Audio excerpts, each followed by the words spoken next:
Welcome, everyone, to this first of a series of Bright Spot webinars that the Global Island Partnership will be hosting together with the Jeff Small Grants Program at UNDP.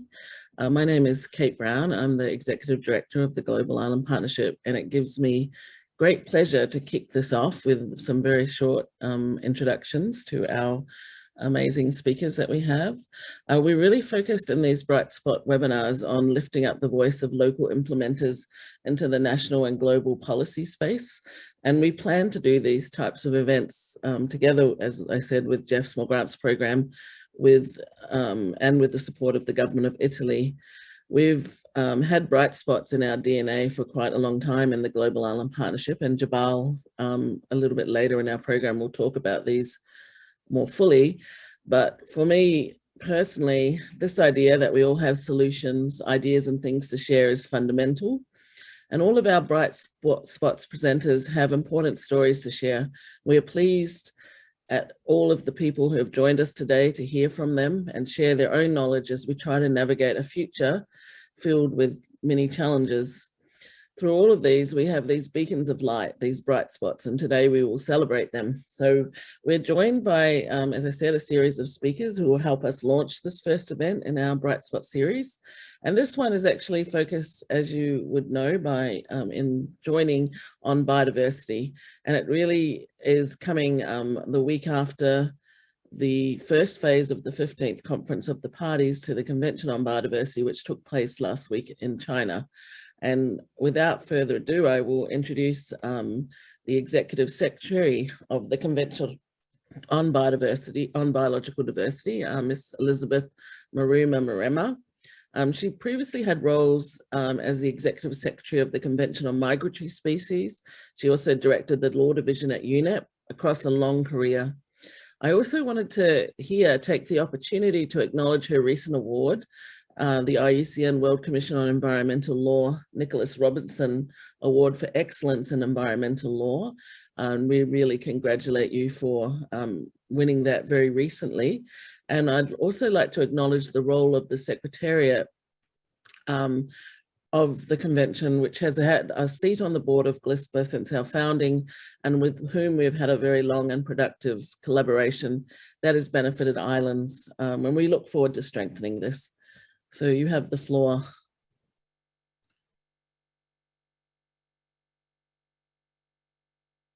Hear me? Yes, we can. I don't know what is happening with my camera. I don't seem to be seeing anything. Yes, that is odd. Perhaps you could deliver your remarks and maybe we can ask Joe or someone to try and work on the camera. Or if you like, we can ask Riyadh to go next and we could fix your camera. No, I can speak. What is important is the voice. Yes, it is. You have the floor. Over to you. Thank you, Kat. First, my sincere thanks for the invitation, for the CBD Secretariat to also be engaged. As you may be aware, we also have a full program on marine biodiversity, for which the islands are a key aspect of the program. So sincere thanks to the Global Island Partnership, not just for the invitation, but also for convening this valuable event series on bright spots, and use this as an opportunity to also showcasing the many solutions that we have in our toolbox.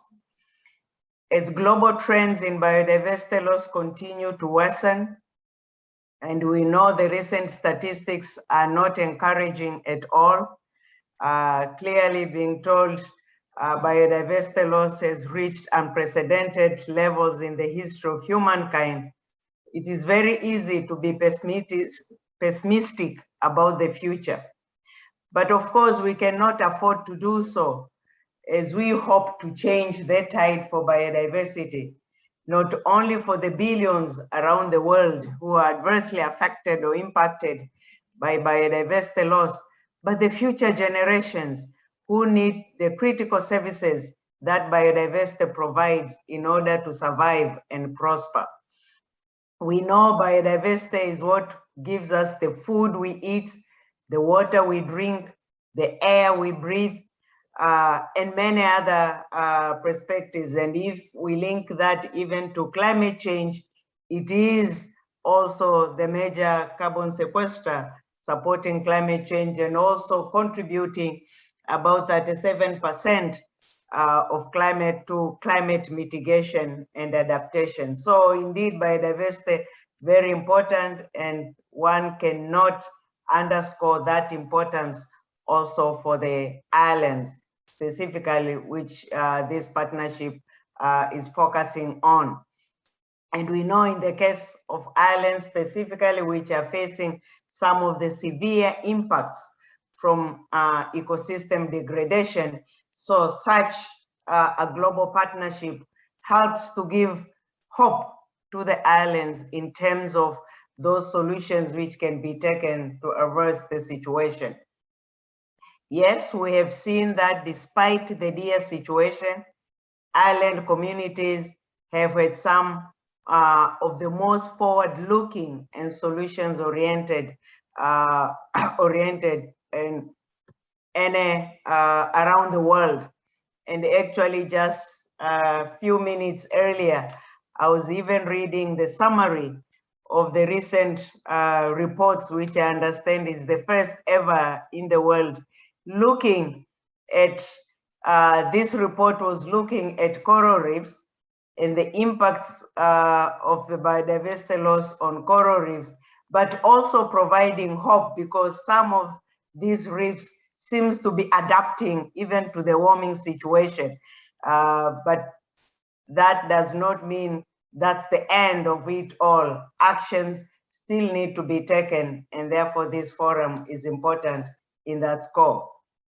We know that there will be no silver bullet to solve many of the problems related to biodiversity loss which the islands are facing. But the good news is that we have many solutions and proven approaches at our fingertips.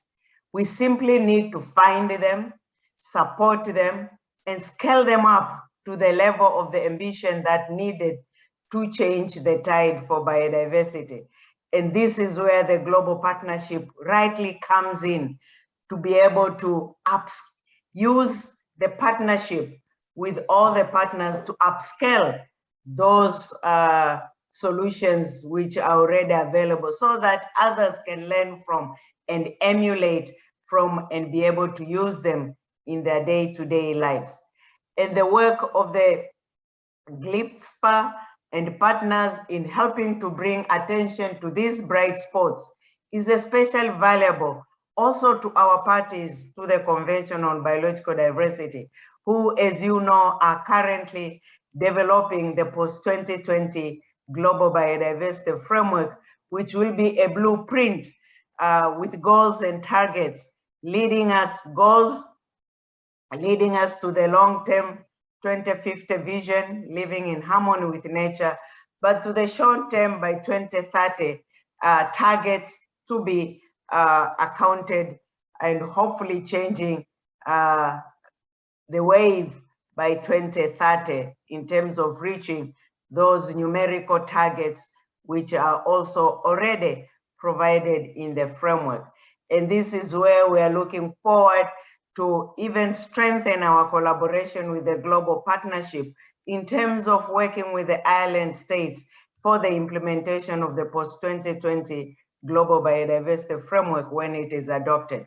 However, before it is adopted, we hope to get the islands also effectively participate in the negotiation so that they can also own this framework and be able then to contribute to its implementation.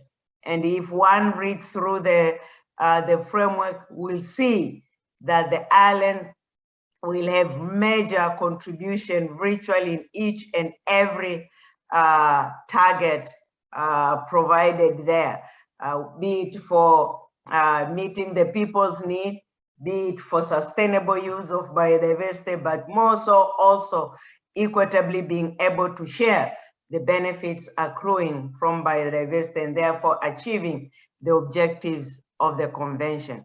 So we need those practical solutions in the hope of enabling us all to achieve the 2050 vision of living in harmony with nature. And we are pleased then to see that the islands again leading the way in bringing forth these solutions, which will benefit not just the islands, but probably beyond the islands as we all gear up towards the effective implementation of the framework when it is adopted. So once again, thank you very much for the invitation and looking forward to learn from those solutions moving forward and how then they can be upscaled so that we can also entice our parties to learn from them as they begin implementation of the post-2020 framework when it is adopted. Thank you very much, Kat. Thank you so much, Elizabeth. That was wonderful and a very good reminder of kind of the importance of what is going on at the global level and also the importance of what is going on in these very local examples. So I think you've very well captured that. Our next speaker is Riyad Medeb, who is the Climate Investment Platform Global Lead and Senior Principal Advisor for Small Island Developing States at UNDP. He is a seasoned economist and international development professional specializing in trade, investment, migration, and technology innovation to address issues and facilitate decisions of policymakers with long experience working with UN agencies such as UNDP, UNCTAD, and UNITAR. So the floor is yours, Riyad. Thank you very much, Kate, and thank you for the nice word.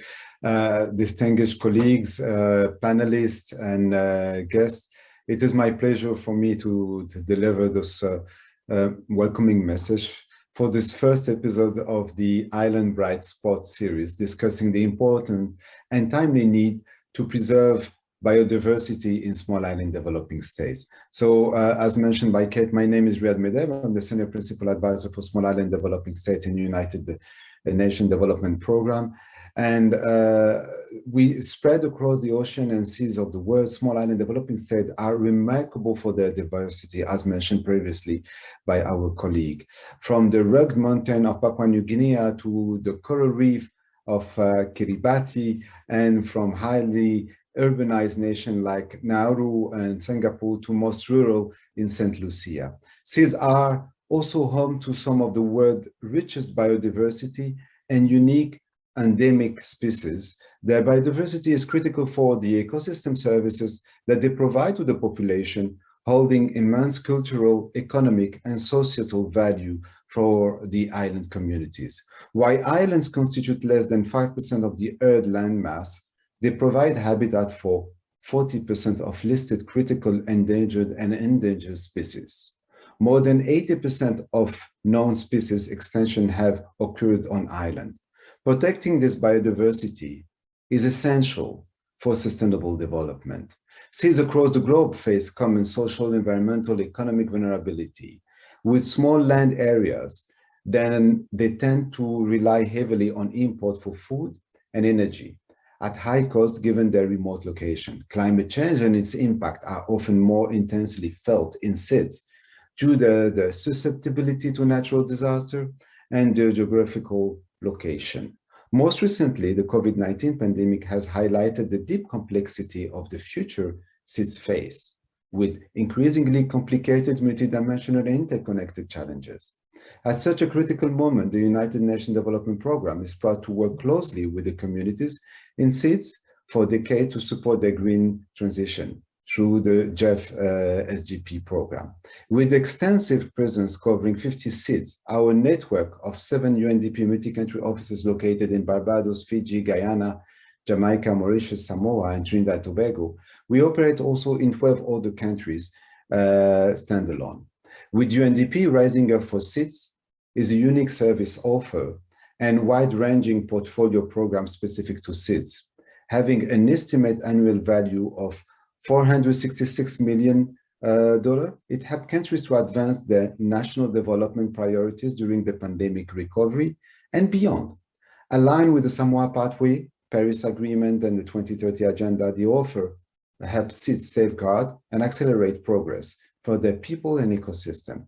Our program centers on human well-being and the careful stewardship of the natural capital. They promote nature-based solutions aligned with cultural and societal values to protect, conserve, and use ecosystem goods and services. Partnerships are crucial to the success of our work, like the partnership that we have now with GLISPA. And with also our UN sisters agencies, development agencies. It is important for Ireland to work together, to learn from each other's success. Exchanging successful solutions and lessons learned is key. It creates dialogue and accelerates the scaling up of integrated successful solutions developed for SIDS by SIDS. This is at the heart of today's webinar. On the one hand, we have the Small Grant Program, a partnership between Global Environment Facility and UNDP that support local NGOs and CSO actors and partners to conserve, restore the environment. On the other hand, we have GLISPA, a rich network of champions, member organizations, partners, and friends. They aim to promote resilient and sustainable island communities by inspiring leadership, catalyzing commitment, and facilitating collaboration for Ireland. Together, they have joined forces to bring to the forefront successful solutions focused on island resilience and sustainability via the Bright Spots program. I look forward to hearing from all of my fellow speakers and to learn more our distinguished presenters from SIDS. Thank you very much. Thank you so much, Riyad. That was wonderful and a great reminder of why islands are really important and why we need to keep uplifting these examples. Our next speaker will be Sarah Wyatt, who is a biodiversity specialist at the Global Environment Facility. She has worked for a number of years at the Global Environment Facility and also before that with Conservation International and in Costa Rica. And we really welcome Sarah. She has been a great champion within the GEF and the GEF family of the island's efforts. And the floor is yours, Sarah.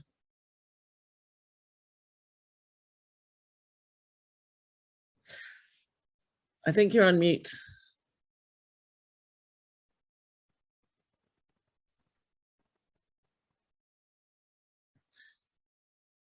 Let's see. I think your audio is not working at your end.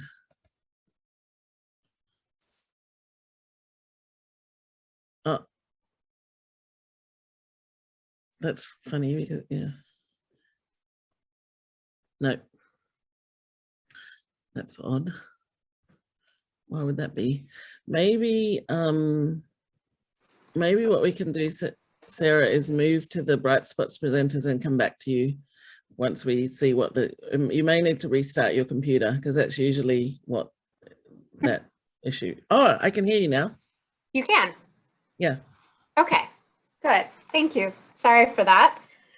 So let me first of all send the apologies of the CEO of the GEF, Carlos Manuel Rodriguez. He specifically asked me to join you and send his regrets as he has another virtual event that he's on at the moment. And to, you know, the previous speakers, I'm not going to try to repeat kind of the general information that they provided, a very good overview and much more eloquently than I could about the importance of this issue. But I did want to highlight the fact that the GEF in particular, in support of the new global biodiversity framework that we will hopefully be seeing very soon and agreeing to, we are working with our friends at UNDP and UNEP to provide early action financing. Very soon we'll be giving you some details on that. We're working frantically on that behind the scenes, but what I can tell you about what we're going to be doing is supporting a rapid review of the alignment of national biodiversity strategies and action plans, the NBSAPs, with the new framework. And in order to identify key areas that need to be updated and refined in light of the new global framework and targets, and including support to do whole of society engagement to review the approach and try to reduce obstacles in implementation. And the goal of this fast track support is to try to ensure that there's no gap in implementation from the previous framework to the current framework, to the new framework that will be in place. We'll be specifically looking at identifying opportunities around policy coherence and biodiversity mainstreaming across national policy, assessments of national monitoring systems and analyses of biodiversity finance, including possible innovative financing mechanisms that can help bridge the financial gap that we all are so familiar with between what is needed and what is currently available, of which the DEF unfortunately is only a small fraction of. And so we are going to be working quickly to be providing this support with our partners. And this is actually in the works right now. So those of you who really know the GEF know that we will have a new cycle and are currently in the process of our replenishment. So there's currently negotiations around how the resources available for GEF 8, our programming strategies. What I can tell you is that we've received a very strong message on the importance of biodiversity finance and the importance for an increased support for biodiversity in GEF 8. And in particular, if you look at our programming strategies, we are proposing a particular impact program for the small islands. I've been working hard on this with my colleague, Asha Bob-Semple, who some of you also may know.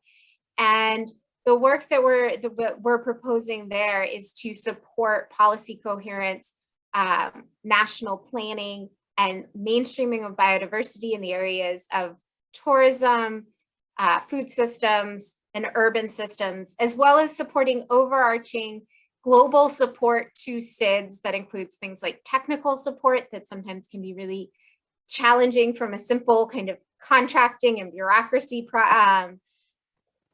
issue to more learning and some, common negotiating or strategy to try to address some of the environmental challenges that are common across the SIDS. So with that, I want to just give as much time to the Bright Spots presenters. I always really enjoy hearing about the great work that's happening. So thank you, Kate, for allowing me to say a few words at the beginning. Thank you, Sarah, and please send our best wishes back to Carlos Manuel. And really some great insight there into what the GEF is doing, and we'll continue to count on you as a great friend of islands. So keep that work up, good on you. I'm gonna move now to our next session, which is going to be moderated by Jabal Hassan Ali, who is GLISPA's new strategy manager. He is actually a trained urban planner, come communication strategist, which is an interesting mix. He's based in Trinidad and Tobago and worked in the Ministry of Planning and Development there, as well as media liaison for the Alliance of Small Island States. And as GLISPA's new strategy manager, he's leading our work on Bright Spots and will take us through the next session. Jabal, over to you. Thanks, Kate. Hi, I'm Jabal. This is my beard, Matthew. He's very honored to be here as well. Welcome all. In this era of Zoom fatigue, it's great to see so many of you here. So kudos for making the effort, and I hope we make it well worth it for you. Well, there's not much more I can add about Bright Spots that hasn't been touched on by our wonderful opening speakers, who in their own way have really set the context really well for what this event is all about. But just in a nutshell, for us, Bright Spots are simply inspired island solutions in action. And well, this could run the whole gamut of climate action, ocean action, biodiversity action, and much more. The whole purpose of this series is not only to showcase, but to really celebrate the achievements of these amazing local practitioners.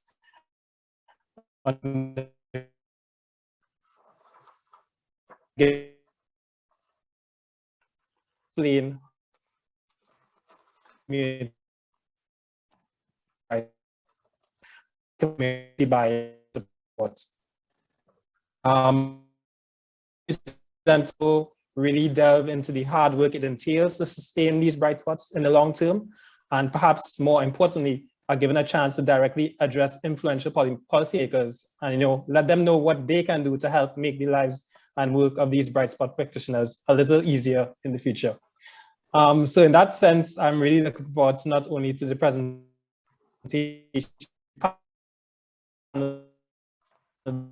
have managed to line up a really good plan and where I think we can have a really substance and how best we can scale and replicate these initiatives in the audience to engage as well. Send in your comments, your feedbacks, your observations on the chat, or you can submit your questions through the Q&A function.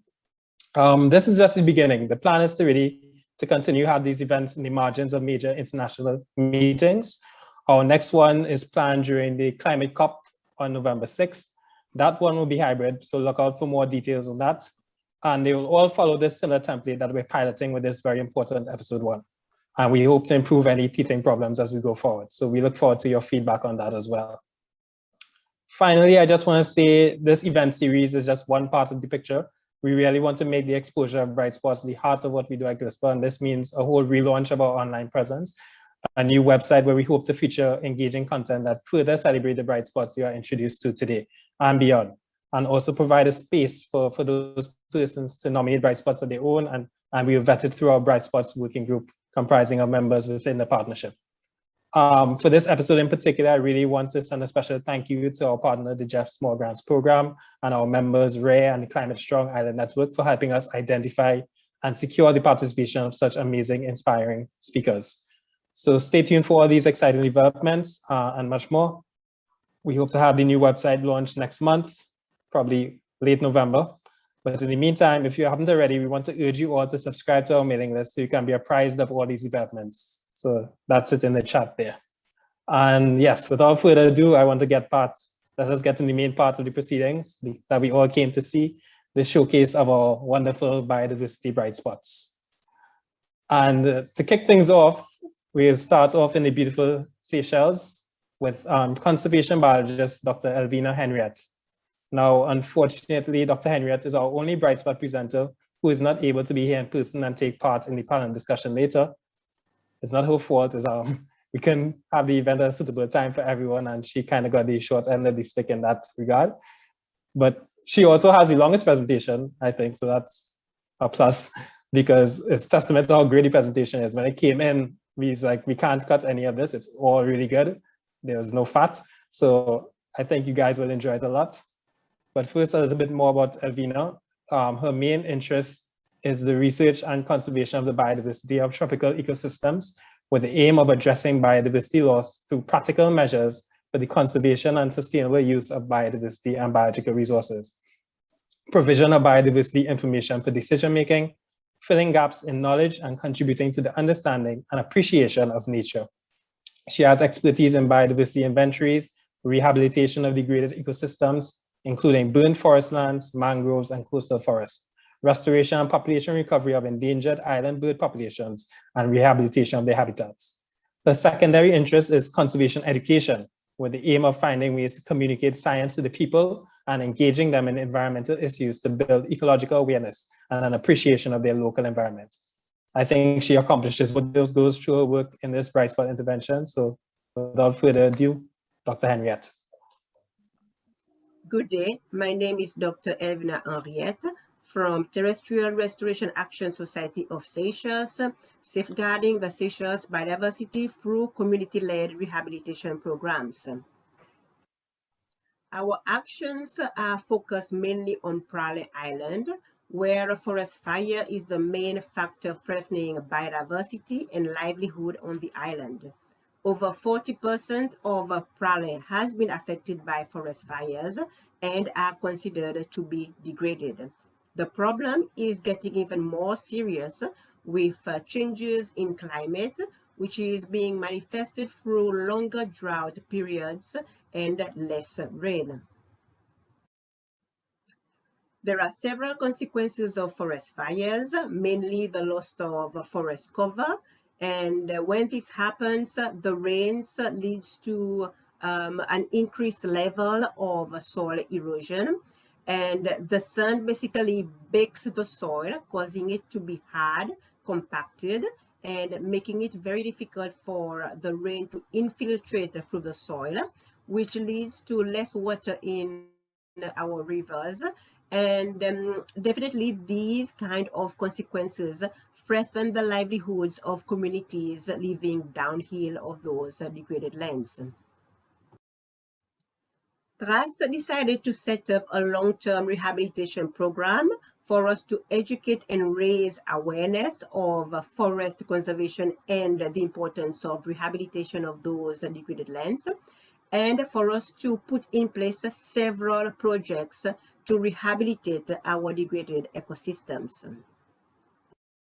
One of the first activities we did was to set up a native plant nursery, and today TRAS has the largest native plant nursery in the Seychelles, capable of producing over 15,000 seedlings per year.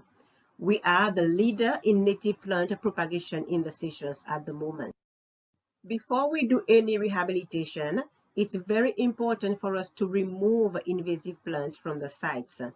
Long ago, they decided to use introduced plants in order to combat soil erosion on the degraded hills. Unfortunately, those introduced plants became invasive and prevented native plants from regenerating and flourishing on those sites. So before we can move in for us to replant native, we need to remove those introduced invasive plants first. So we do that by having a team that comes in to clear those plants and to make way for the native plants that we will be planting. On very steep slopes, we need to build anti-erosion barriers because there are severe soil erosion on these sites, and the soil ends up in wetlands and the lagoons, whereby they create other problems for the marine habitats, such as the coral reefs. So we decided to use a very simple, cheap, traditional method by using palm leaves for us to build the anti-erosion control methods. We also do trials in order for us to know which plant species will perform best on those degraded sites.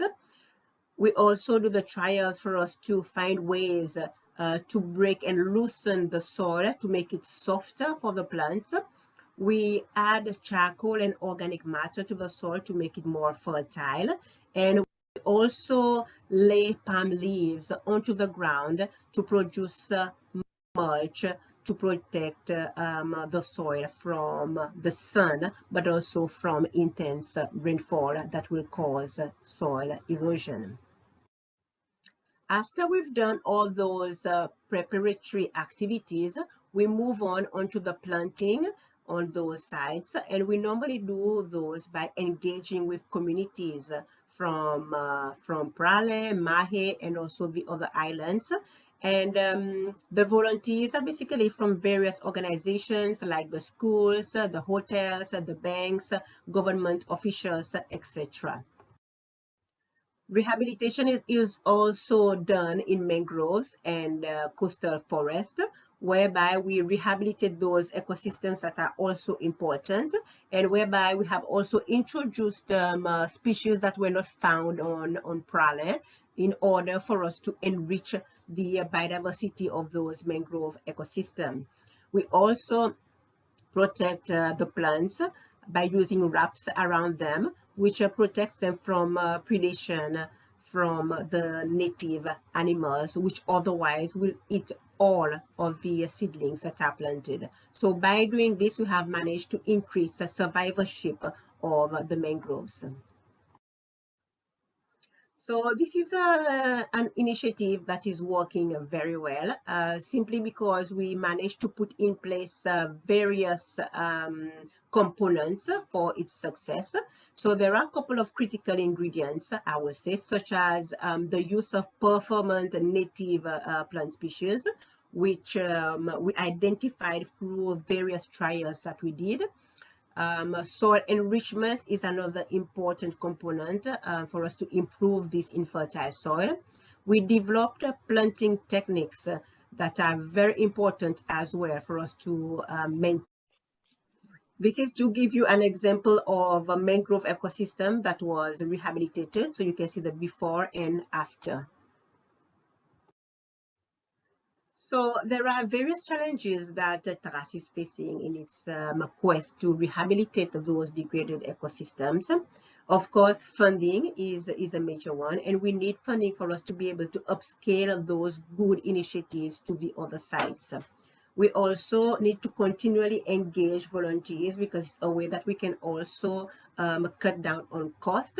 And it's also a way for us to engage them into our activities to raise their awareness.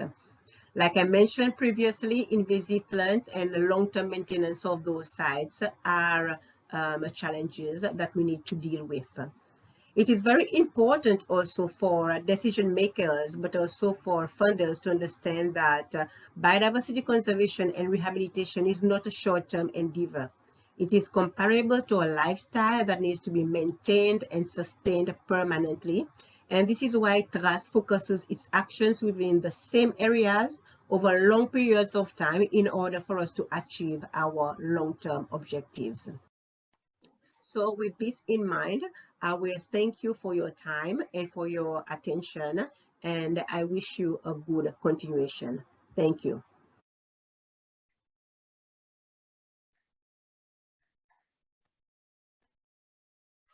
Thank you, Dr. Henriette. I feel like we got a real lesson on Conservation 101, practical things we can do to restore biodiversity. So up next, we move on from Seychelles to the Philippines, more specifically to the island of Pilar, where Susan Catalio serves as the Municipal Planning and Development Coordinator for the local government of Pilar in the province of Cebu. In this role, Susan leads local initiatives to rehabilitate coastal ecosystems and fishing grounds. When the super typhoon Haiyan devastated Pilar in 2013, Susan discovered the value of a town's marine protected area. The strong waves that washed fish ashore saved residents from starvation when the storm cut off the town's food supply. But I think Susan will be able to tell this story better than I ever could in this awesome, exclusive made-for-TV Bright Spots production. Paula, please roll the tape.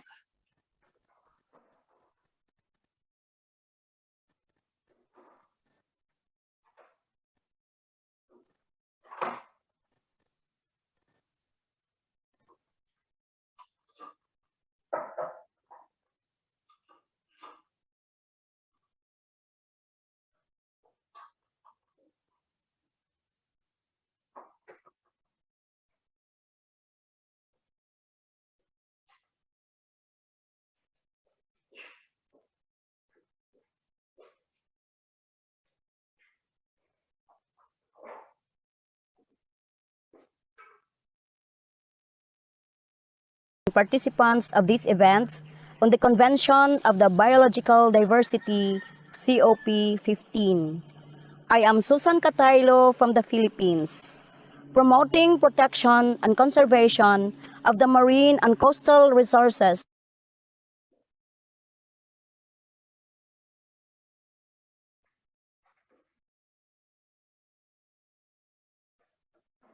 for sustainable fisheries in the municipality of Pilar is our top priority.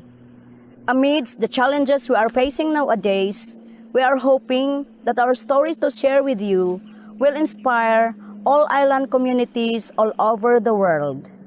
The key is changing behavior for the resiliency and sustainability of our island communities. Please allow me to share with you our story of hope and experiences of why we still survive despite the challenges we faced as islanders. Pilar is an island municipality located on a very small island named Ponson. It is one of the islands comprising the Camotes group of islands, which is a part of the province of Cebu in the Central Visayas region of the Philippines. It is composed of 13 barangays, in which 12 are coastal, and has a total population of 12,506 individuals.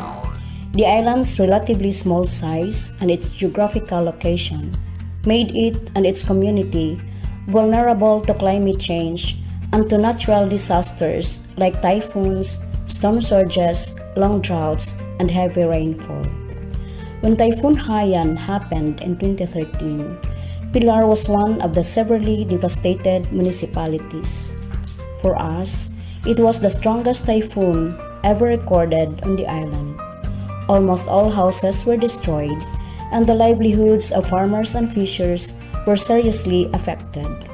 In the aftermath, the island's economy suffered the most, as the economy is purely agriculture and marine ecosystems based. Between the agriculture and fishery sector, it was the latter that was able to recover faster.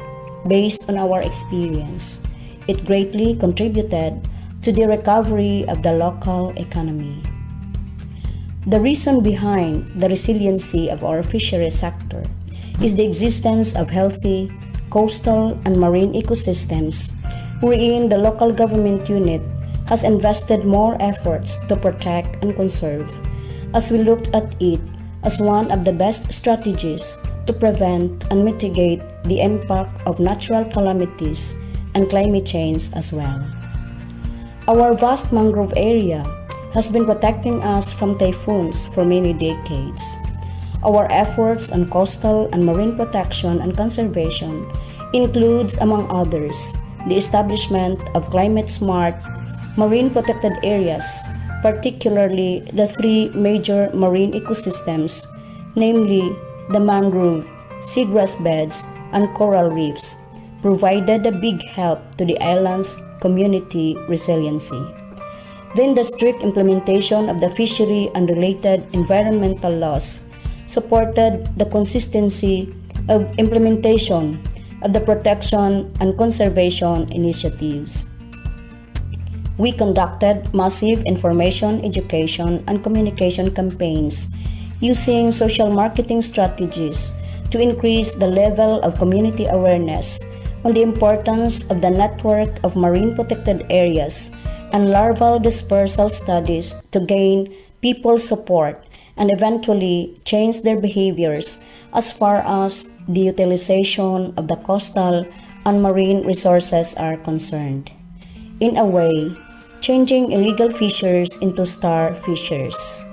When we say star fishers, they are the registered fishers who fished at the right place with the use of the right gears. As we go along our initiatives for almost 2 decades now, normally we encountered a lot of challenges, but we also have a lot of wins and gains. We have sustained the 24/7 guarding and patrolling of our marine protected areas for 16 long years since its establishment in 2005. We have controlled the incidence of illegal fishing not only in the protected area but in the entire municipal waters. Although not 100%, but we have reduced it to the lowest level. And the most important gain to note is the fact that we have achieved our goals and objectives of increasing fish population, improving the health of coral cover and seagrasses, the coming back of indicator and target fish species, no more reported cases of mangrove cutting, and no more dumping of waste in the coastal zone. In our capacity as a small and poor municipality with limited technical and financial resources, we could not have achieved our goals and objectives without the help of our partner non-government organizations like Rare Philippines and their supporters, like the International Climate Initiatives and Bloomberg and Blue Climate Initiative, and most of all, the involvement of people's organizations and people from the local community. Now, from managing marine protected areas, we are scaling up to manage a wider area, the entire municipal waters. We have already started working on the establishment of our turf, or managed access area plus sanctuary, and networking of our marine protected areas, not only within the municipality but throughout the entire Camotes Group of islands, replicating some of our best practices in the neighboring municipalities to ensure food security and livelihood. One of the important factors of success is also the local chief executive, the mayor, to lead these initiatives towards sustainability. The participation and involvement of the people from the local community is an essential factor to consider in protecting and conserving our diverse natural resources. We are also looking at our children and youth as the next in line stewards to continue and sustain the efforts that we have initiated. Integrating the Ridge to Reef approach in coastal and marine protection and conservation in the school curriculum is the best way to educate and train the children and youth to be responsible nature stewards. How to make this aspiration a reality is still a big question in the Philippines.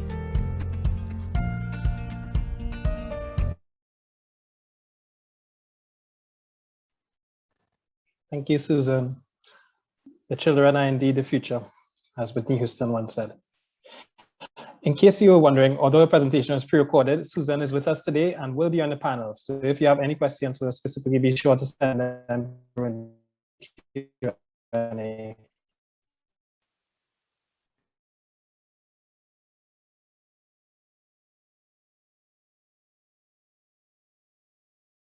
See the VX bioluminescent need the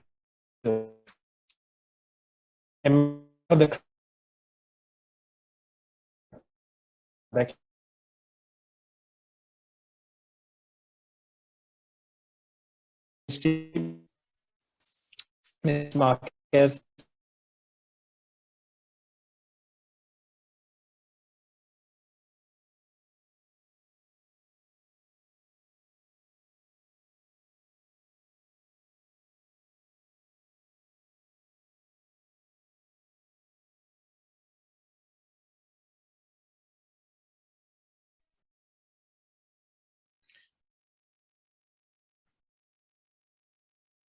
I think just to connect us back into the thing after Jabal's small bandwidth issue in Trinidad and Tobago, but is to introduce Lidio Marquez de Acunti, who is the Executive Director of the Vieques Conservation and Historical Trust in the island of Vieques, which is, she can explain where that is, but over to you, Lidio. Oh, good evening or good morning, depending on which part of the world you're listening in from. First of all, I'd like to explain those sounds that you hear around me. I don't know whether you hear them. I live in a rural area and it rained this afternoon, so you're listening to our nighttime music, which are the coqui frogs.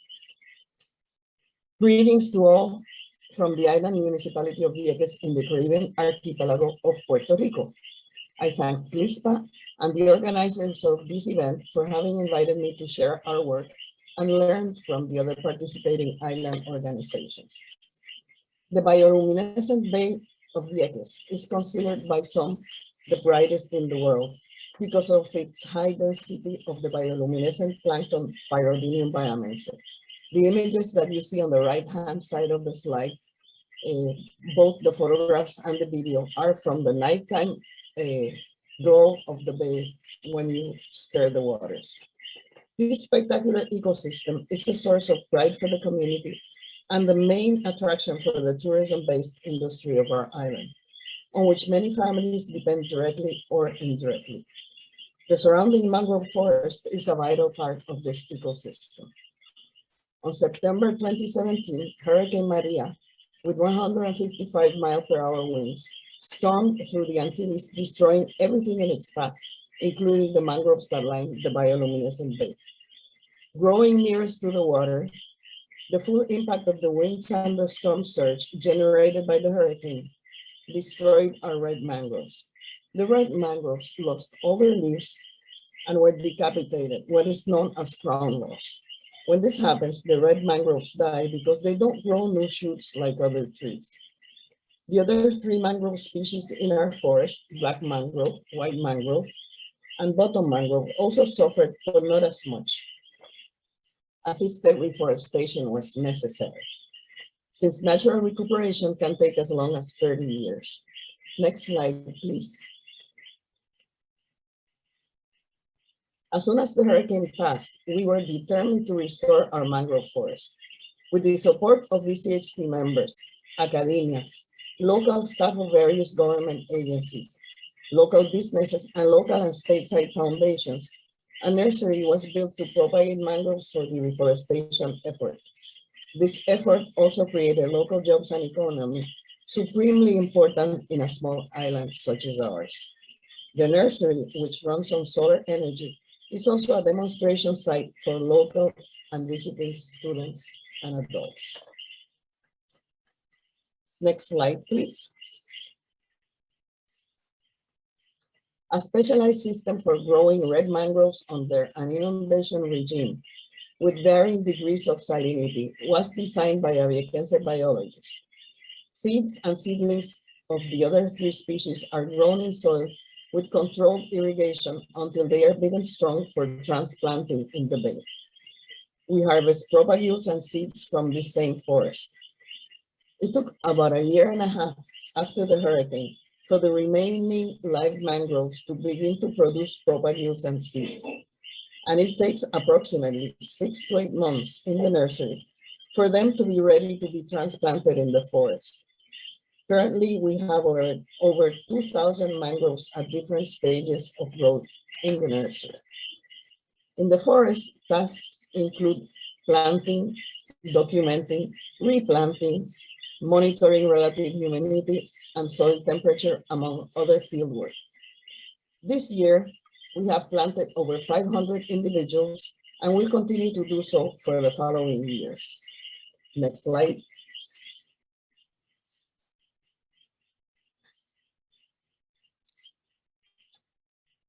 This project restores the mangrove forest that protects the bay's meandering shape, which is what prevents the bioluminescent bloom from washing out to sea.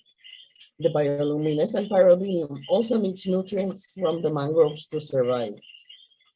The forest provides other benefits like the capture of blue carbon, habitat for marine species, and protection from hurricanes. Besides the obvious environmental benefits, the Mangrove Project provides multiple social benefits. It is an educational tool for local and visiting students, members of the community, and even selected government officials. It has created permanent jobs.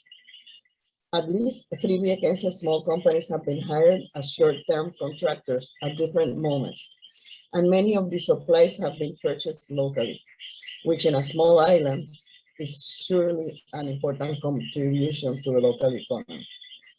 Next slide. Being labor intensive, a project of this nature requires money, funding for training, for hiring, for contracting, for supplies and materials. Funding is crucial for this and all of the other projects that we've seen here today.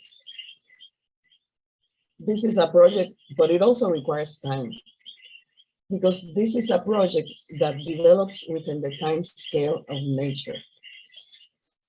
My recommendation for policymakers is support and finance nature-based solutions and community projects. Addressing climate change requires and will benefit from the effort and wisdom of all. Thank you very much.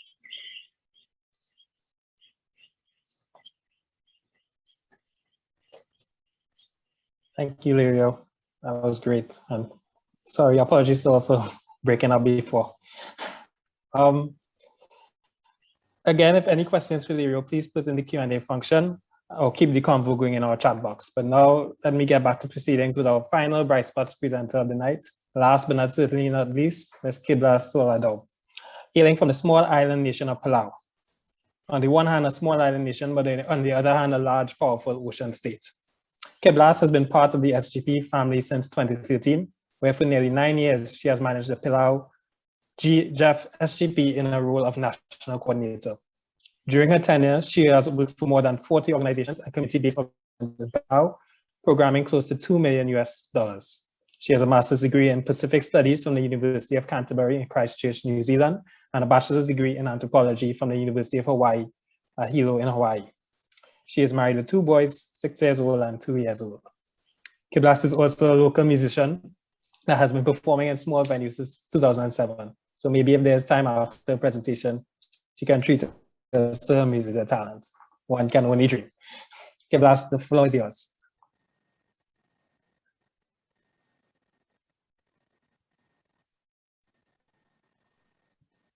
Hello, good morning, good afternoon, good evening.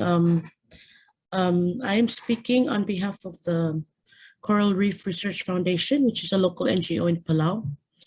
And their project was to monitor the one of the marine lakes in Palau called Jellyfish Lake. Next slide, please. So Jellyfish Lake is a unique saltwater lake known for its golden jellyfish in the millions. It's located within the Rock Island Southern Lagoon, a UNESCO World Heritage Site, and is one of 52 known marine lakes in the Rock Island Southern Lagoon. And this lake, the Jellyfish Lake, is the only one open for tourism and research. But like other marine environments, it is threatened by climate change and human exploitation. Extreme climatic events such as the strong droughts during 1997 and 2016, El Nino and La Nina that followed led to the decimation of the golden jellyfish population in Jellyfish Lake.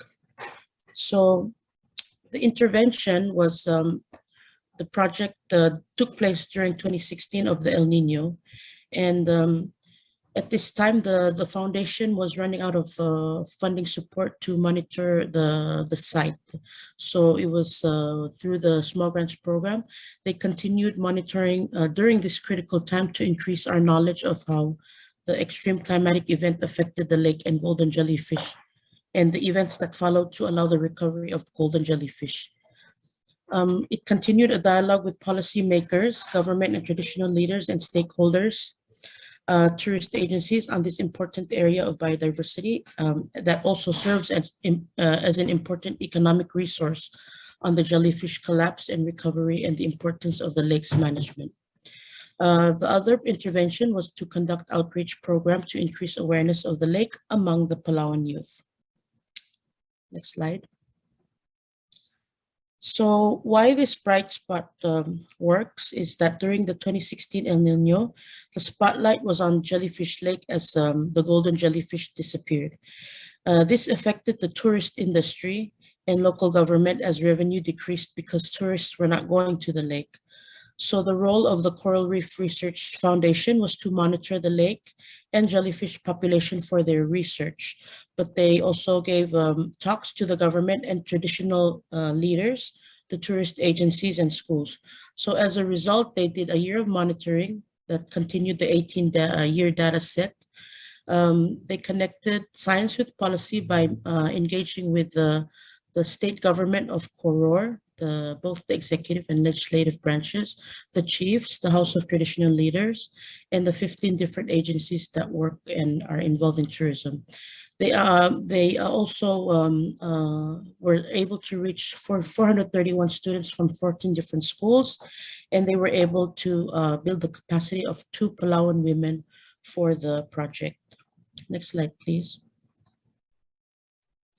So this project increased awareness and knowledge and highlighted the importance of effective management and helped promote increased protection through 4 different points. One is in 2016, the Coral Reef Research Foundation was at a crossroad. Funding for their marine lakes monitoring program had just ended, and the El Nino was already affecting the lakes. The Jeff SGP helped continue the monitoring program, adding critical data to the 18-year monitoring. Second, it connected science with policy by working with policymakers. And third, the awareness and outreach program through the elementary schools were very successful, as many of the students actually did not ever go to this lake. Usually they just look at other environmental sites as part of their classes, but because it's a boat ride away, it was really good to have them like explore the lake themselves. And then finally, of course, the increasing the capacity of the 2 Palawan women. Next slide. So an indirect benefit is that from this project, they were able to scale up a program that would further support the students to explore the lake by concentrating on them. So this project was also supported by the GEF Small Grants Program with the partnership of the New Zealand government and the Canada Fund. The program aimed at fostering stewards of the environment by helping students learn about Jellyfish Lake and science through hands-on learning experiences in the lake. Through this program, CRRF, the Research Foundation, reached over 700 participants from the northernmost island to the southernmost island of Palau, and helped these students explore and learn about Jellyfish Lake for a lot of these students. Next slide, please. Oops, sorry. So challenges to this scaling up include because the marine lakes are only found in the Koror state and only 1 lake is open to the public, it's a unique environment and situation. And there are only a few other countries in the world that have marine lakes, which are in Indonesia, Papua New Guinea, Philippines, and Vietnam. The project is because of the funding straits, they only employ 2 personnel, and the monitoring frequency has decreased due to the lack of funding. However, this bright spot was successful because of the emphasis on the importance of science research and monitoring by the funding, and especially supporting the personnel. The most important resource in these projects are people with the knowledge and capacity to promote and encourage protection of biodiversity. It is also the engagement with the traditional chiefs and the community and the policymakers that really made this project successful. And it ultimately contributed to helping with the Koror state strengthening their management plan. And that was all I have, and thank you very much for your time. Thanks so much, Kiblas. That was really great. I think everyone's excited now to visit that Jellyfish Lake one day. I myself don't know if I'll swim in the lake, but I do want to see it for myself, to see the tons of jellyfish and the great work you'll have done to bring them back. So now we're on to our panel discussion, and our Bright Spot presenters will now be joined by Yoko, Willie, and Sai. So first we have Sai Napoti. He is the chief of the SIDS unit at the UN UNDESA in the UN headquarters in New York. The SIDS unit monitors and reports on the implementation of the Samoa Pathway and the SDG in small island developing states, and they facilitate and service intergovernmental meetings and negotiators. Yoko is the global manager of the GEF Small Grants Program. She has over 20 years of professional experiences working on biodiversity and natural resource management in close partnership with civil society and indigenous peoples. Prior to becoming the 4th global manager of the Small Grants Program, Yoko worked for over a decade at the GEF Secretariat, where she headed the GEF's operations in the Asia region. In this position, she coordinated the GEF's largest regional portfolio of over 1 billion, including biodiversity, climate change, sustainable land use, and forest management, international waters, and chemical and waste issues. She also managed the gender and social issues team at the GEF, while engaged in indigenous peoples and gender equality and women's empowerment issues. Yoko was also a program manager on biodiversity and is passionate about saving endangered species with local communities. Finally, we have Willie Koska, Executive Director of the Micronesia Conservation Trust, and also GLISPA's fiscal host, and also a very important partner for us in identifying and providing bright spots through this program. Willie is a senior over 20 years management experience sustainable livelihoods development. He managed and spearheaded the growth and regionalization of Micronesia's first conservation trust and is responsible for the supervision of FCT staff and grants portfolios, which includes fundraising and the stewardship of an endowment to support the Micronesia Challenge, now with a current value of over US 26 million. A recipient of the Pew Marine Fellowship in 2006, Willie is first and foremost a proud Micronesian with a lifelong personal, family, and career experience in the Pacific. So welcome all to the panel. And I think to start things off, I just want to invite each of you to give me your impressions so far on what you've heard from the Brightspot presenters. And yeah, just your expectations in the discussion going forward. So I'd like to start with Willie. Thank you very much. Greetings from Micronesia. I just want to congratulate the presenters that we've just heard from. Some really great work going on at the local level that's having great implications on the regions that they're in, as well as globally. And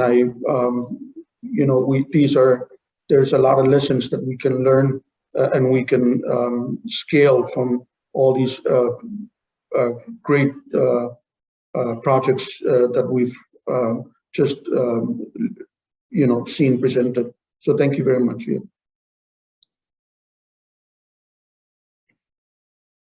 Yoko?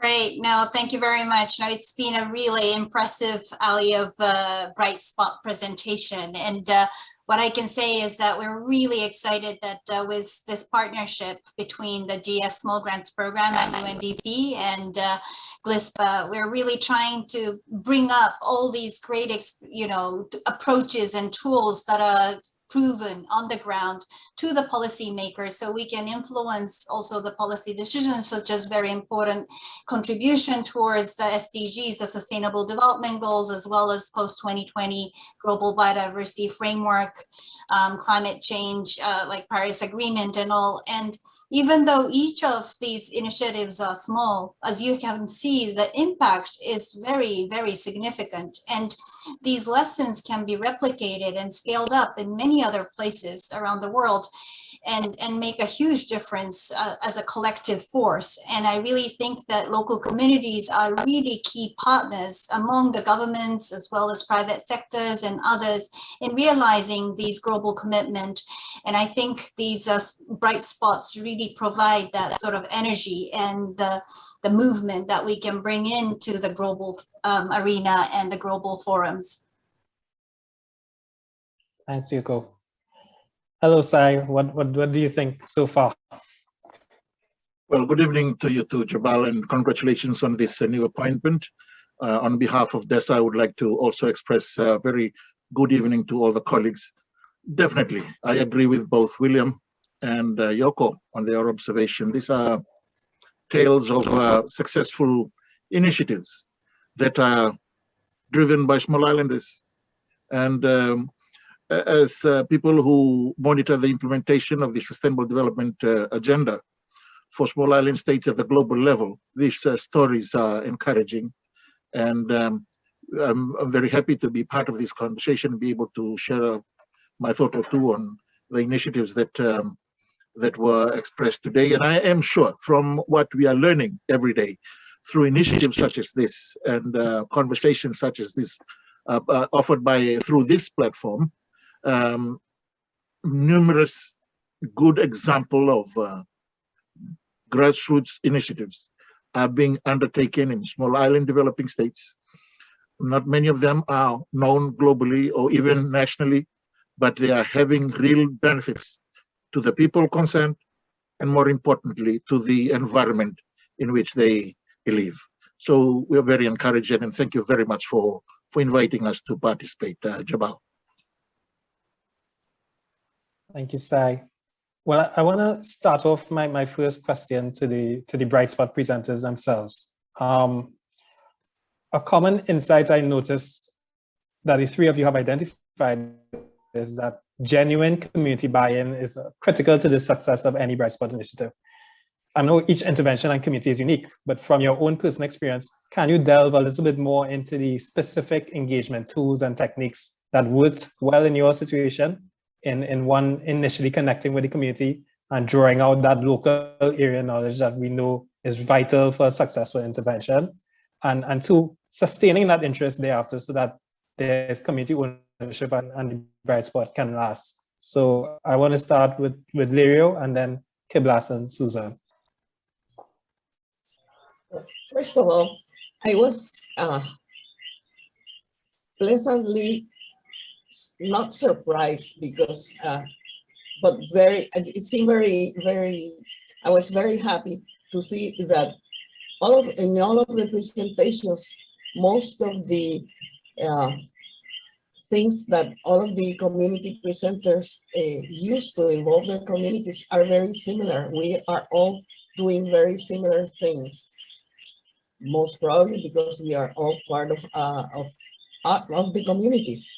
And for instance, in my community, after the Hurricane Maria, we were part of the response because for many weeks nobody came. So it was the community that started clearing out, working. So, and the community depends on this resource for its livelihood. So it was natural. But in my organization, we have several things that we do, and we've been doing for the past 36 years. We have environmental education programs for children from 5 until they go to college. We train the tour guides that go to the bay.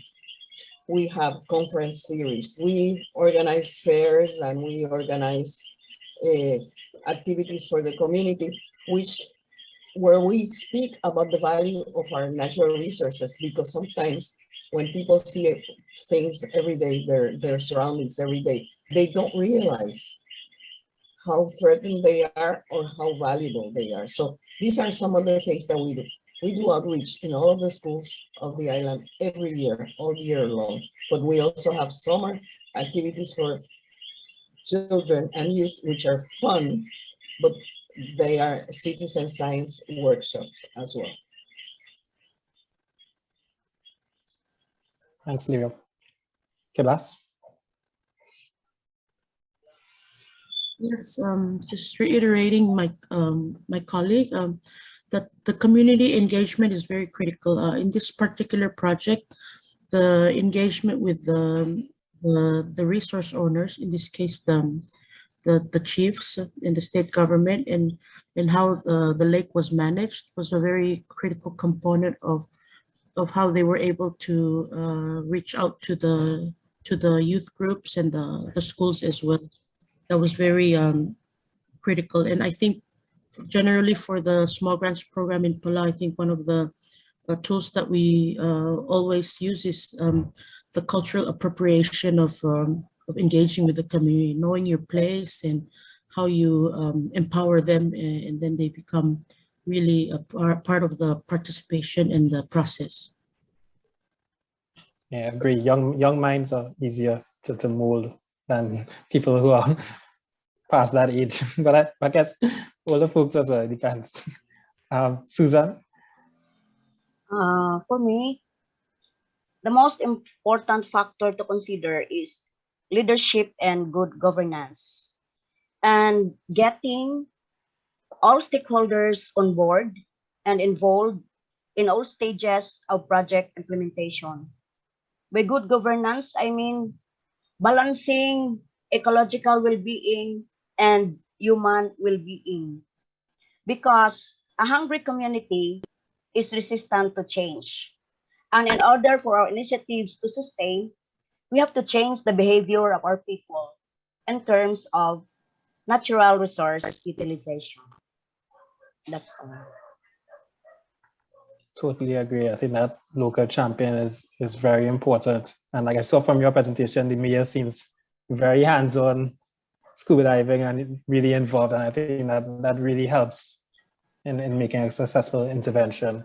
My next question, I wanted to throw at Yoko. And possibly, I think Willie and Sai might have some thoughts on this.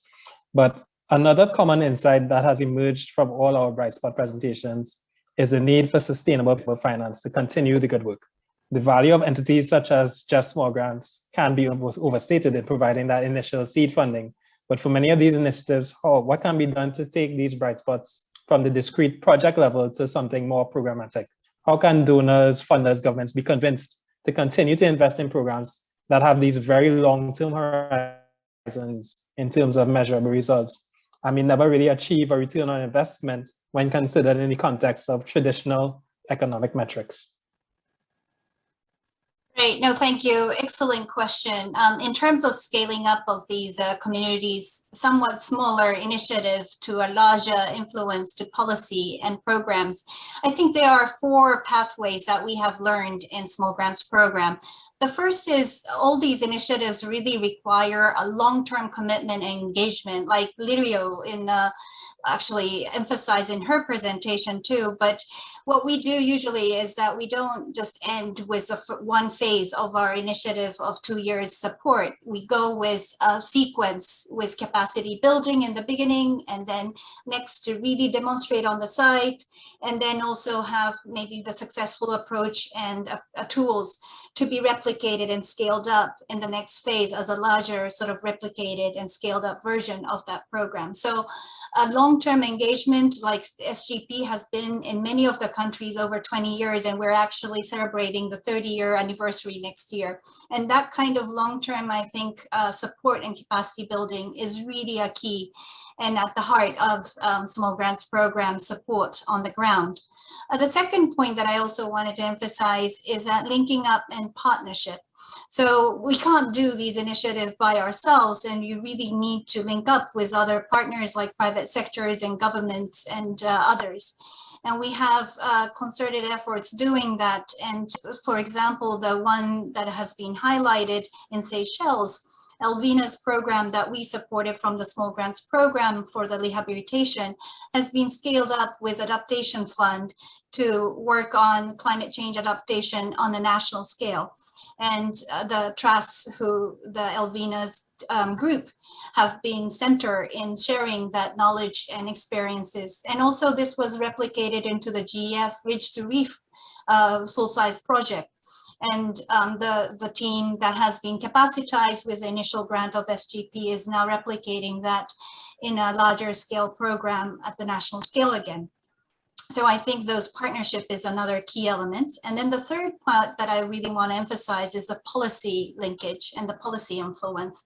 SGP actually has a CSO government dialogue space where we pick a particular policy that we really could work with the government and see the community link towards it. And one of the key example, for example, that I use quite often is in Tonga, the one marine protected area that managed by community has been now replicated with policy of the government with community-based marine protected area decree was issued and now replicated into 28 different islands and atolls.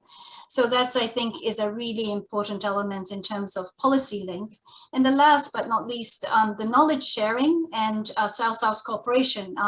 Those community to community, I think knowledge sharing is key. And what we facilitate also in the ground is a knowledge fair in the national level, as well as we do a global level South-South cooperation where, for example, in St. Lucia, the apiculture technology and approaches has been replicated into other Caribbean countries by learning the methodology and replicated into their own areas, and even region to region where desalinization transportable machine was shared from St. Lucia to Nauru and using similar technology. So these type of, I think, scaling up support, not only on the grant making, but afterwards on, policy and partnership, and also knowledge sharing is a key for scaling up.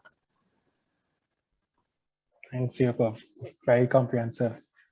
Do any of our other panelists want to chime in on this topic? Thank you, Chapal. If I may just share something from Micronesia. I think we're very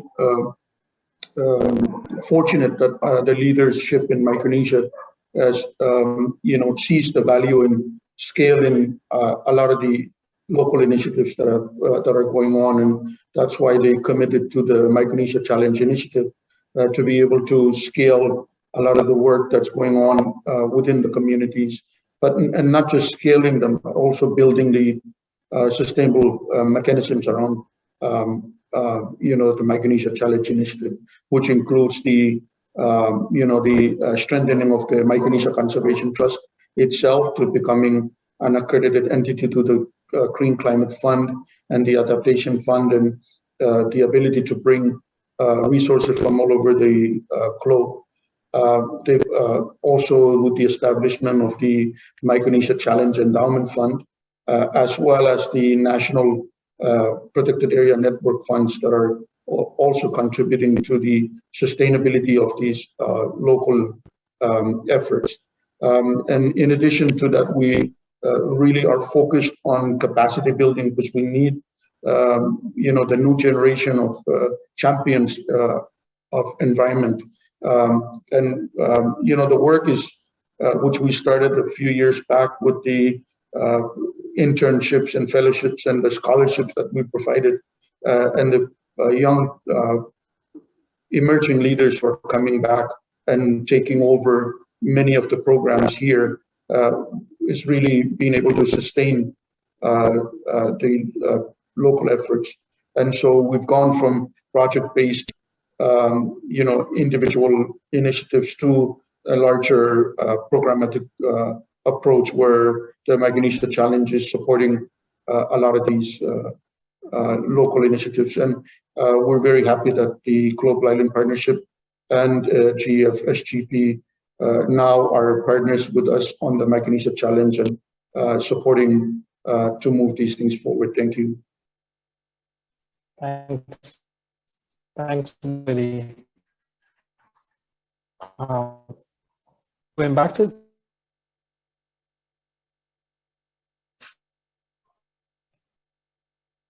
Jabal, you're frozen. I think you need to turn off your video. But maybe I can, while you do that, ask the panelists a question. There's a really great one that's come in through the question and answer. And that's really, I think, in a spot that GLISPA sits a lot in. Sorry, I just turned on my camera. And that's whether how you encouraged island leadership to pursue these kind of approaches that are all of government, or where the whole kind of island, the whole economy can see the importance of biodiversity. Oh, there you are, Jamal, sorry.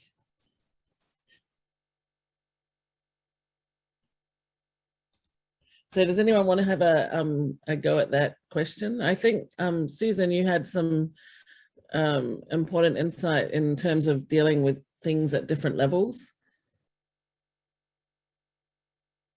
But it's really about engaging leadership in the importance of biodiversity and its importance across the whole economy. Yeah, because especially in Pilar, which is very much dependent on the natural resource for our livelihood, and it is leadership is very crucial. A leader can be a mayor or a governor, or even a president of a country, or local, like a conservation champion, like somebody, a volunteer who has the passion on natural conservation and protection. And it's like just like tapping somebody to lead, who has really the love for natural conservation. And because we are an islander and we are dependent on our coastal and marine resources, so we have to protect it. And we are looking forward on this convention that maybe you can have a policy, maybe to include coastal and marine conservation in the school curriculum. It's very important. Maybe in the national scenario, maybe the Department of Education could have this idea for us to train our children and youth. They really are our next in line nature stewards. So that is our one way of sustaining our initiatives. I'm already a senior citizen, and I am going to retire from my job 3 years from now.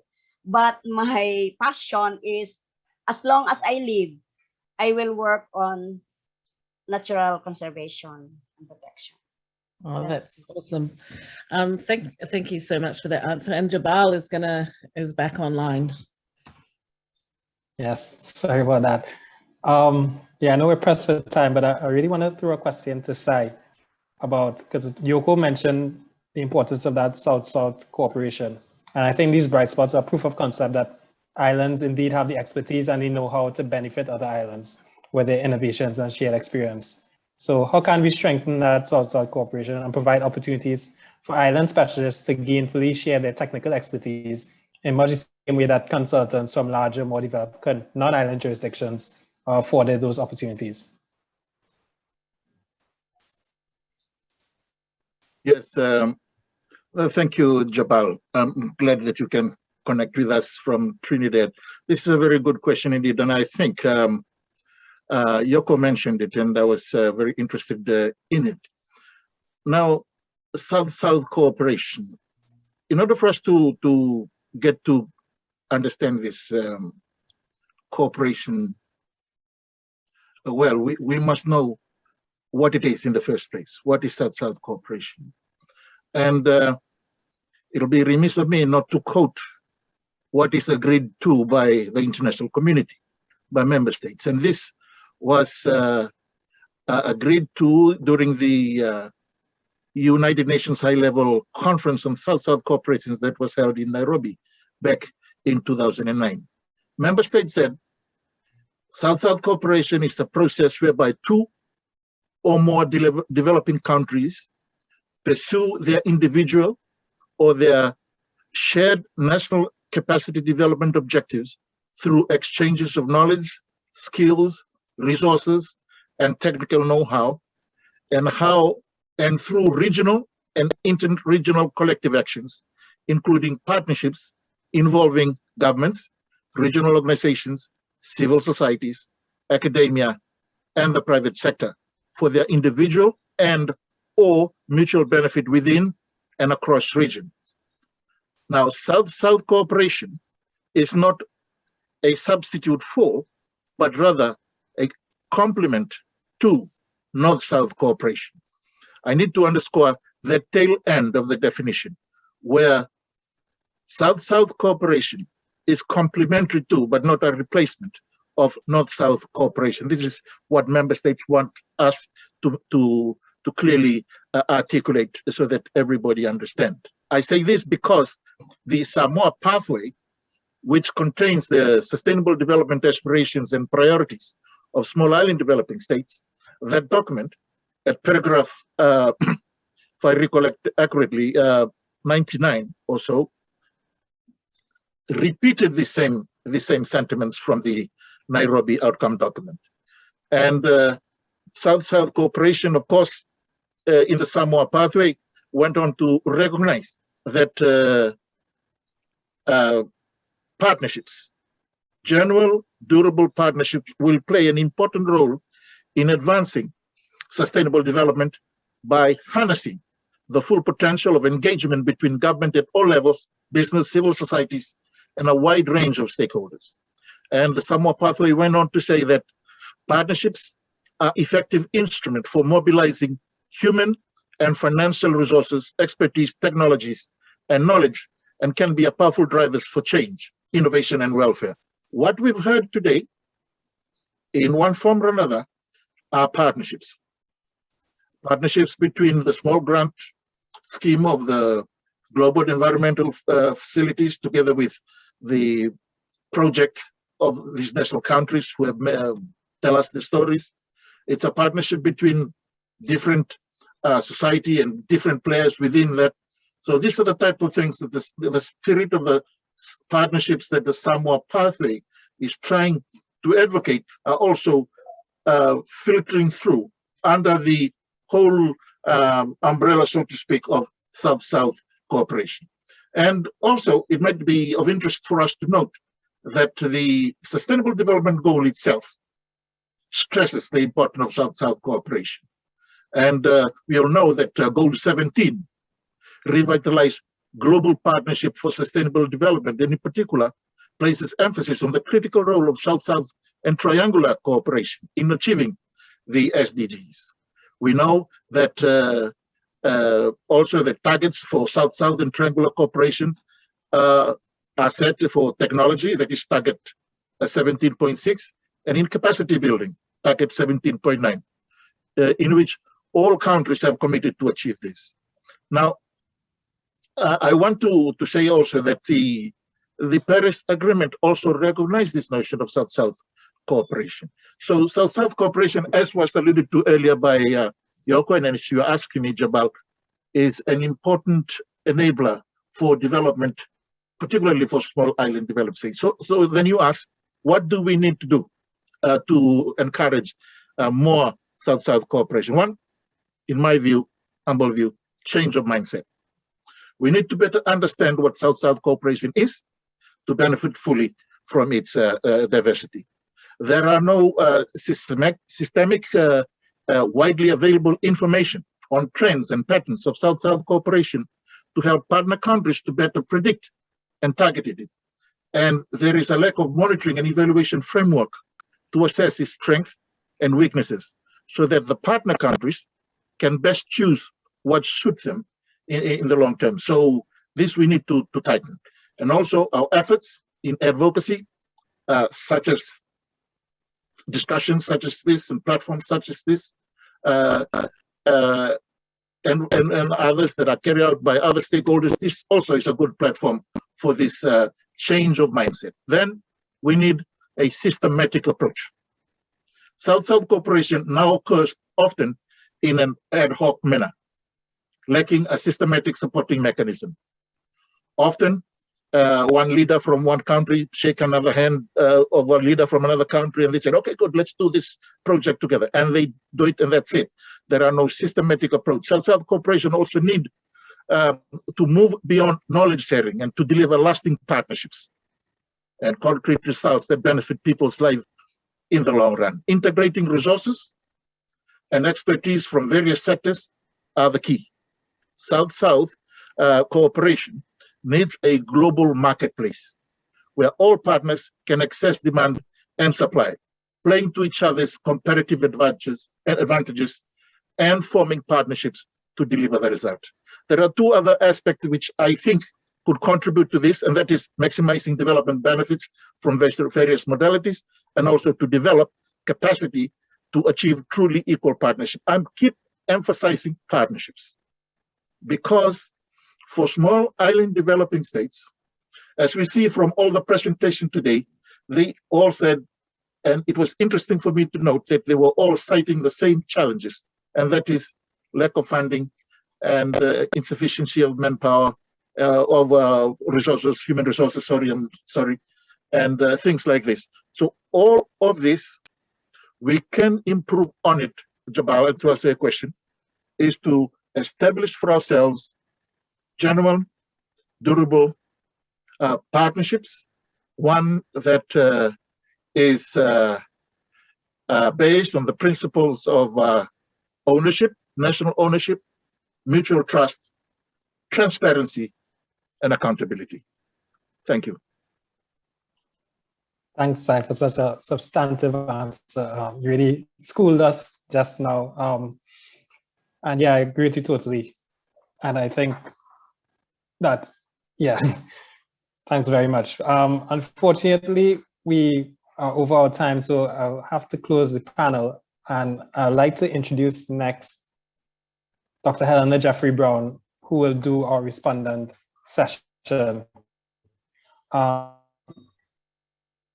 Dr. Brown has a background in veterinary medicine and a diploma in teacher education. She switched fields to biodiversity in 2012, and now she works for the Department of Environment with the government of Antigua and Barbuda. She's presently the Caribbean representative for the COP Bureau and the alternate Caribbean representative on the Substuff Bureau for the Convention of Biological Diversity. Dr. Brown? Hello, good evening, good morning, good day. Hello, everyone. Good to be here. Good to see you. So my job is to bring this all into something that we can take away, a package that we can take away, the important bits that we need to remember. Not that everything wasn't important, but we want to take the gems out.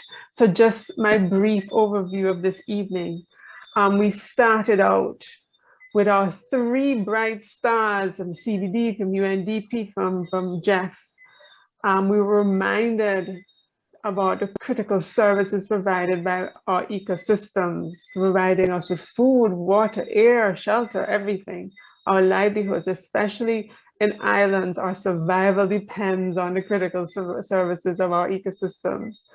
We were reminded that although islands make up a very tiny percentage of the landmass, we have 40% of the listed critical endangered and endangered species.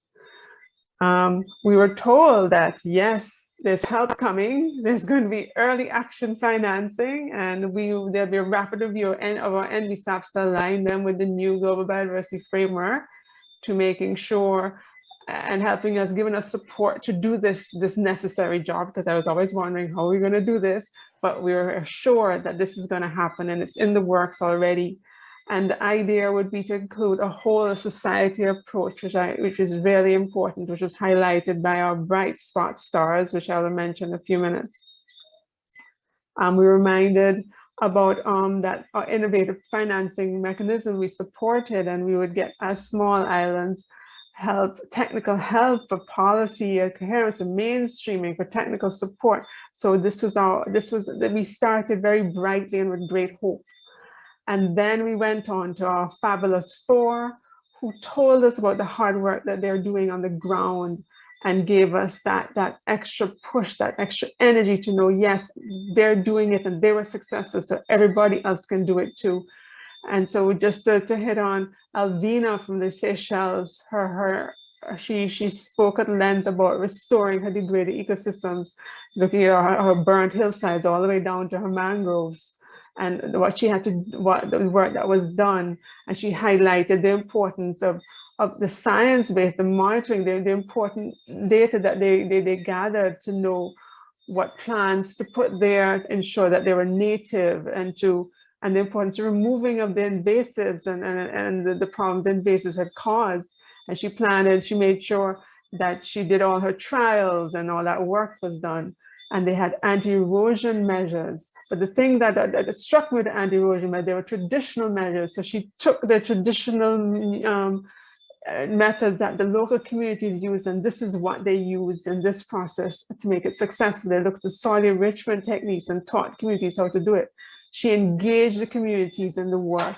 In this whole of society approach was totally important, because if people, the way I see it is, if a community buys into the fact that they need to protect their environment to live, they're more likely to want to protect it to continue for the long term. Because she mentioned that was something very important for her. The long-term nature of management of ecosystems was really important, and involving the community and letting them know the importance of their survival and maintaining these ecosystems. They realize, hey, we're in it for the long term.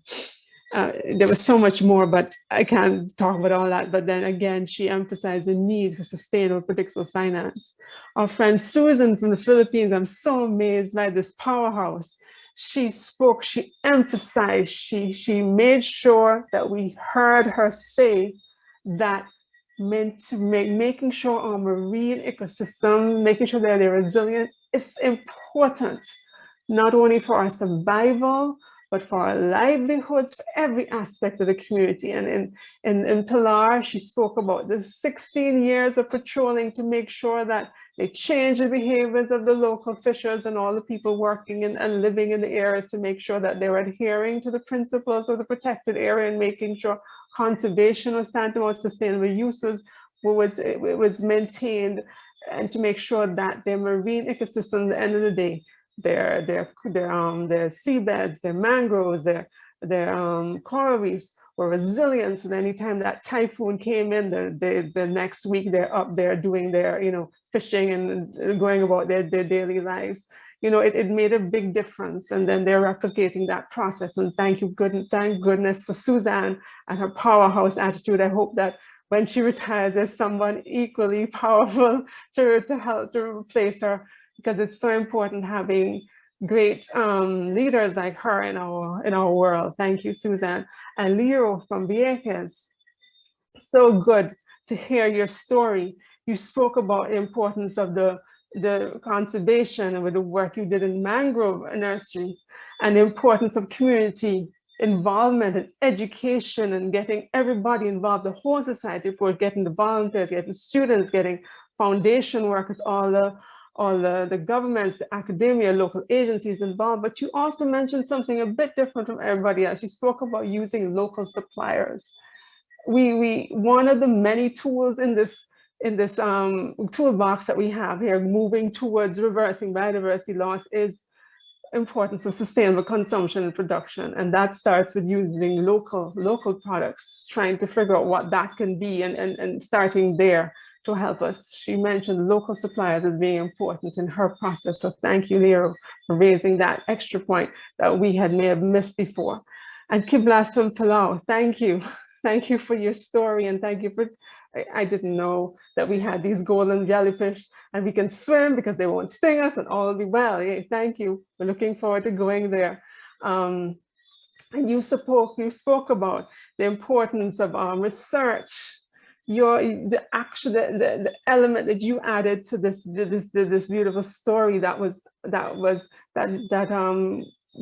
I guess strengthened in your story was the importance of education, the transfer of knowledge, the studies that we're doing, that you did, the monitoring over all the years of monitoring is important to help with this conservation process. And including people, you said the most important resource was the people, and and improving their knowledge and capacity, because lighting that fire under them and giving that bit of powerful information so they know how this works, they know what they have to do to make sure their ecosystems are strong and resilient, and that all the species in there can thrive. Knowing that empowers them to move forward, and they can transfer that knowledge to the next generation. And you also spoke about the engagement of everyone, a whole society approach, and I appreciated that story. But again, you spoke about the need for sustainable political finance. Now, moving on to the general panel discussion, lots of good gems came out of it, and I appreciate everybody's participation. We spoke about how to make sure our genuine community buy-in, how to maintain it. What do we do? What is it? What is that about? I realized there are many, many steps and many ways of doing it. And what I heard was said was that if you can get a community to realize that the resources that they see around them every day, all the environmental resources, like these trees in the background, everywhere, what they do, what service they provide for us, how they make life better for us. If we can realize their importance, we're more likely to act, our behavior can change, so that we can do what we need to do to make sure our ecosystems remain strong and healthy and are robust with biodiversity. So that's one of the things, making sure that also education, work in the schools, make sure everybody knows, engage the whole of society, mainstream throughout, looking at your culture and using those cultural influences into working with people so that they can buy in, they can understand. So again, leadership, good governance. We heard about the example of the local mayor in the Philippines from Suzanne, whose hands-on effort, he is really into it, and he's influencing so many people to change their behaviors and do the right thing in terms of biodiversity and conservation. So there are so many ways in how to get our community engaged, but it was really emphasized the importance of getting the community engaged, to getting a whole society approach as opposed to just one silo moving forward. Everybody has to be involved because everybody depends on biodiversity for life as biodiversity underpinning of all life. Let's never forget that. I always tell my climate change friends this. I said, you know, first is biodiversity. Now, after you talk about biodiversity, then you can talk about climate change. But they don't want to believe me, but we'll see. And then we also spoke about the need. We spoke again about the need for sustainable, predictable finance. How does this work? What do we need to do this? And what we spoke about is having how would we do that, and how would we get sustainable financing? And it was important that we made sure that we built sustainable mechanisms. For example, there was an example where I think Micronesia spoke about having trust funds that were strengthened. They built up sustainable mechanisms, and they were able to get accreditation to GCF, and were able to get funds from them. Talk about capacity building. And then we also spoke about how to scale up projects. And one of the things came out was to have long-term commitment and engagement. That was really important, having all stakeholders involved, a whole society approach, making sure that any small community-led success can be scaled up to a government policy level, and then making sure we have capacity building. And in terms, and I remember Sai, he spoke about, and he ended, I'm gonna just wrap up right now, because I'm sure Kate is tapping her watch somewhere in the world. Sai emphasized us the importance of South-South cooperation. And thank you, Sai, for that. Thank you for saying, there's a definition, you can go look it up, because we've been doing it wrong all the time. We need to get it right, and we need to make it systematic. It can't be, oh, the one minister meets the one minister and they do it the one time. It has to be, this is how we do it, and this is how we're going to be doing it for a long time. And it has to, and let's involve as many people as we can to learn and share all the information, because in islands we have similar experience, and we can share, for heaven's sake. We know a lot. And I think COVID has taught us, at least in my part of the world, that we have our knowledge. We just have to dig for it and go for it and share knowledge, speak to people, have that systematic work. That is important. You also spoke about having a monitoring framework, changing the mindset. Let's get this right. And efforts in advocacy, such as platforms like this, and reminding us that this South-South cooperation is embedded in our SDGs, which have already been agreed on by everybody. So let's go with this. So just a general thing. Thank you all for this bright night. We know ecosystems are so critical to everyone as living on islands, and it's important that we do what we can to make sure they're resilient to whatever gets thrown at them. Engaging the community is just paramount. We have to have a whole society approach moving forward to reduce our biodiversity loss, and finding innovative ways to get finance is where we're at. And we know that Jeff is going to help us, and we know Small Grants is there working. We know GLISPA is there. We have so many partners that we can share and help us move forward. So thank you for listening to me. I hope this was okay summary. So have a good evening, morning, afternoon, everybody. Bye-bye. Well, thanks so much, Helena. It's always a pleasure to work with you. That was wonderful. And I know that you'll take many of those messages with you into the ongoing discussions on the post-2020 biodiversity framework. So that's also great. We're at the end of our time, and apologies for slightly going over time, but not so much. I think that we can all agree that we've had a wonderful first session with a little bit of technical glitches, which we will work out. I wanted to really thank our amazing island people that helped both in front of the scenes like Jabal, but also behind the scenes, as we have Paula Lewis in Grenada and Ava Atherton in Trinidad and Tobago, and Laura Cam from Hawaii Green Growth, as well as all of our speakers, our supporters, the Jeff Small Grants Program at UNDP, UNDESA, RARE, CBD Secretariat, the Climate Strong Islands Network, Micronesia Conservation Trust, and the members and the partners of the Global Island Partnership. And thank you mostly and particularly to our bright spots. We will continue to tell your story. So this is just the start. We will share what has come out of here. and also the recording. And through weaving all of these bright spots together, I think we can really make a difference and inspire action and change. I know I'm very inspired from all of the people that spoke today.